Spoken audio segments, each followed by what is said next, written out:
I'm going to read you a story about a home for Tandy. All over the green meadows and deep in the cool forest, everything was still. The little folk of Twin Brook Hollow were fast asleep. Some were curled snugly in hollow logs, while others dozed in tall trees high above the forest floor.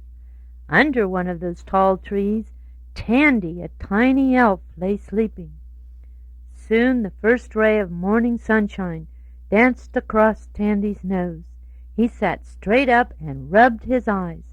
Sniffing the cool, clear air, he felt that winter must be very close. Yes, very close indeed. Snow and ice will soon cover the forest, he thought. Today I must find a warm, dry home. But now Tandy's tummy was growing hungry. With a small basket swinging from his hand, Tandy skipped through a meadow and onto the autumn forest's well-worn path. Ahead of him on the forest edge he could see a row of blackberry bushes. This was a happy sight. Tandy liked blackberries better than anything. He hurried to the first bush. Stretching as straight and tall as a wee elf can stretch, he reached for a round, juicy berry. Tandy tugged and tugged. Down bumped a berry. This is delicious, munched Tandy. It certainly is, spoke a voice from behind the bush, and at that moment the owner of the voice appeared. He wore a small black mask. "Good morning, Raccoon," said Tandy. "Last time we met you were catching fish down at the pond." "Yes, that was only a few days ago, and already it is too cool to wade in the water." "Winter days will soon be here," said Raccoon. "I do hope I'll have a warm home before they come. I have been looking and looking, but I'm really not sure what kind of a home I'm looking for," sighed Tandy. "My home is very cozy in winter," said Raccoon. "Maybe you could move in with me. Come on, I'll show it to you." Tandy popped a blackberry in his basket and followed Raccoon. Soon they reached the foot of a tall maple tree. "Well, there it is," said Raccoon, pointing up to a hole in a big bent branch. "Follow me," he called as he scampered up to his house. "I'd like to, but I'm afraid I can't climb a tree," answered Tandy. "Oh, dear," said Raccoon, looking down at the tiny elf. "I guess a house like mine isn't good for you after all." Tandy said goodbye and started sadly on his way. He had never felt sad before, not even when his mushroom house rolled away during a big windstorm. It was summer then, and playing in the sun, finding berries, and sleeping out under the stars on the cool grass was fun. But things were different now. Winter was coming. The cold night made Tandy shiver, and during the cool days his friends were busy getting ready for the colder days ahead. "I have to get ready too," said Tandy, as he walked quickly down the path. "Somewhere there must be a home where an elf can live." Passing a grassy bank, Tandy spied a hole. He skipped up to it and peered down into the darkness, lying on his tummy and pushing with his toes. Tandy scooted a little further into the doorway to get a better look. Suddenly he was rolling down a long, dark tunnel. Head over heels he rolled. After 9 dizzy somersaults, he bumped against something soft and furry. "Goodness me," said the furry something. "Who's in my house?" "I'm sorry," sputtered Tandy. "I didn't know anyone lived here. I was just looking for a winter home. I hope I didn't bump you too hard. My name is Tandy, and after 9 somersaults I feel a little dizzy." "Well, well, so you're Tandy. Muskrat has told me about you. I'm Mole. I was just digging out a new kitchen. How do you like it?" asked Mole in his slow, quiet voice. Well, I'm sure it's very nice, but I can't see it. It's so dark down here I can't see anything," stammered Tandy.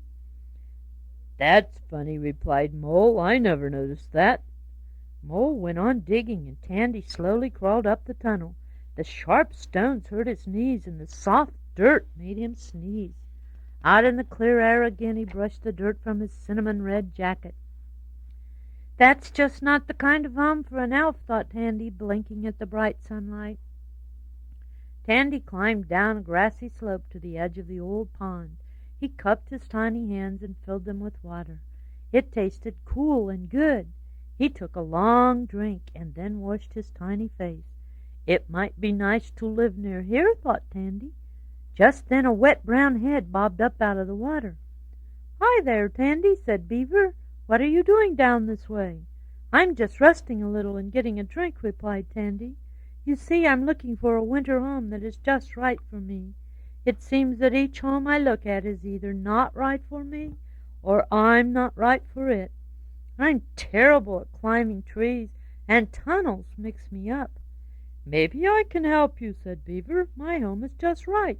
If you like it, I'll help you build it." He pointed to a pile of branches and dried grass in the middle of the old pond. "Jump on my back and hold on tight, and we'll soon be there." Swiftly Beaver swam through the river with Tandy holding tight. Just before they reached the pile of branches and dried grass, Beaver dove down under the water, through an opening and up into his house. There on a dry ledge he dropped Tandy. "Well," said Beaver, "what do you think of it?" But Tandy couldn't answer. He was too busy trying to catch his breath. His tiny ears and nose were filled with water. First he coughed and then he sneezed. Tandy lay on the shelf shivering. He was terribly frightened. Beaver was terribly sorry. "Oh, Tandy, I forgot the elves can't go diving under water." When Tandy was dry, Beaver helped him squeeze between the branches to the roof of his house. There he waited for Beaver to give him a ride back to the grassy bank. "Goodbye, Tandy," said Beaver. "I'm sorry I couldn't help you." Tandy said goodbye to Beaver and once more set out to find a winter home. All day long he looked for a home where a tiny elf could live. Once he found a dark cave where a bat slept, hanging upside down. "I wonder if I could do that," thought Tandy. Bump, thump, down came Tandy. "How curious," said a surprised Tandy, rubbing his tiny head. "I wonder how bats hang by their toes." And later Tandy found a bug village at the bottom of a dried sunflower stalk, but he was too big to fit into any of the tiny houses. By this time Tandy was becoming tired, so tired he could walk no further. He sat down on the ground and leaned back against the sunflower stalk. A tear rolled down his cheek, then another and still another, until the tips of his shoes were all wet. A little sigh came from the bottom of the sunflower stalk, and soon Tandy was fast asleep. But while Tandy slept, a meeting was being held on the flat rock at the edge of the forest. All of Tandy's friends were there, and they were all chattering at once. Beaver was there, and so was Mole and Raccoon too. Each told the other animals how Tandy had tried to find a home. "It's too bad," said Raccoon, "but he just isn't a climber." "He's a nice elf," muttered Mole quietly, "but he has a problem. He can't see in the dark. Very strange, very strange."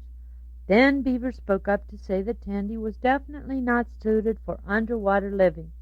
"Well, now, this is very serious," said Owl.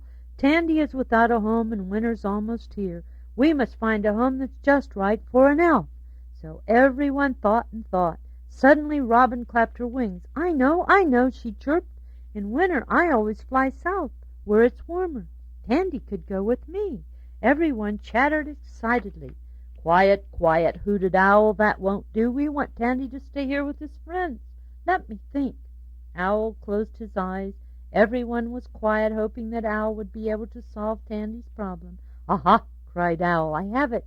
If none of our homes are quite right for Tandy, why then we must build one that is. But we must get busy, for we haven't much time before nightfall.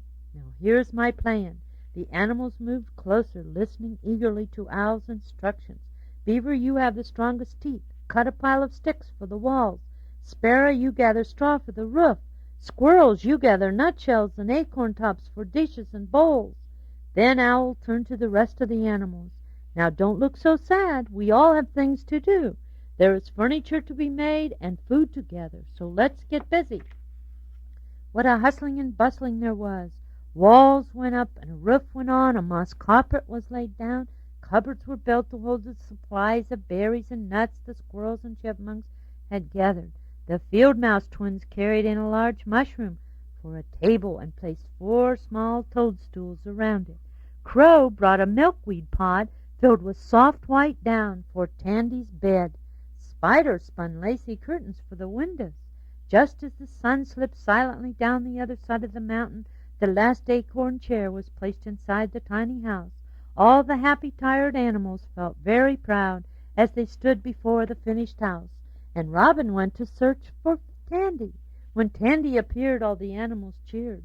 Tandy stood in front of the little house and rubbed his eyes again and again. "Oh, what a lovely home!" he murmured. "It's yours, the animals chorused. Tandy was so happy he could only gurgle a small thank you, but to the animals of Twin Brook Hollow this was more than enough. That night Tandy whispered to the fireflies in his new lamp to put out their lights. Then he tucked the soft, silky milkweed up under his chin and snuggled deeper into his warm bed and closed his eyes in happy sleep. Winter arrived the next night. The first snowflakes floated softly to the ground, but Tandy did not see them.